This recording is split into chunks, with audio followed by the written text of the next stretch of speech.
চাষারা এই এলাকাটি হচ্ছে আমাদের নারায়ণগঞ্জের একটি প্রাণকেন্দ্র। এখানে আমরা জাতীয় দিবস থেকে শুরু করে আমাদের মেলা টেলা এবং আরো অন্যান্য বাণিজ্যিক কার্যক্রম এখানে পরিচালিত হয়ে থাকে। সুতরাং আমি এবং এসপি মহোদয় আমরা এই চাষারা এলাকাটাকে একটা নিরাপত্তার চাদরে আমরা ঢেকে দিতে চেয়েছি। সেই পরিপ্রেক্ষিতে আমরা আমাদের এই নারায়ণগঞ্জে আপনারা জানেন ইতিমধ্যে আমরা গ্রিন অ্যান্ড ক্লিন একটি কর্মসূচি গ্রহণ করেছি। সেই কর্মসূচির আওতায় আমরা অনেকগুলো কার্যক্রম গ্রহণ করেছি।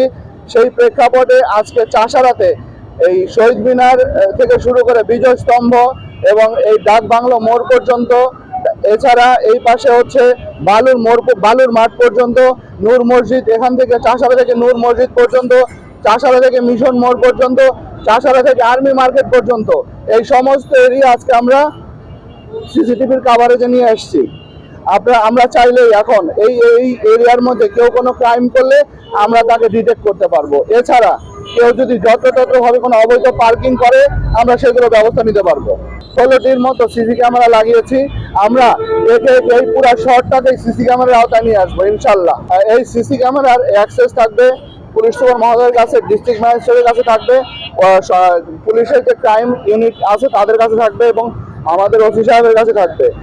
আর আমরা আমাদের যে সংশ্লিষ্ট এডিএম আমাদের অ্যাডিশনাল ডিস্ট্রিক্ট ম্যাজিস্ট্রেট তার কাছে থাকবে। সুতরাং আমরা অনেকগুলো যেহেতু উইন্ডো আছে, সুতরাং সাধারণ মানুষের একটি স্কোপ থাকবে তাদের কাছে যাওয়ার।